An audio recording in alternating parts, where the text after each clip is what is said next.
Part 2 po tayo ng ating paglilinis ng washing machine. At ito po yung aking gagamitin na sabon para sa ating washing machine na automatic.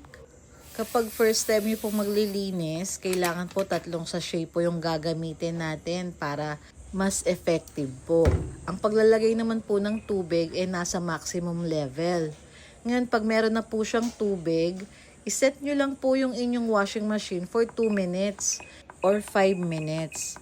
And then, after po nyong umikot for 2 to 5 minutes, pwede na po natin yan i-stop.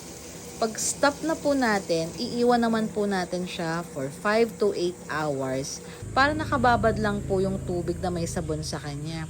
So ayan, nakabalik na nga po ako after 8 hours. Hindi ko na video yung pagde-drain ko po nung mga dumi kasi nakalimutan ko pong dalhin yung phone ko. Naalala ko na lang ngayon.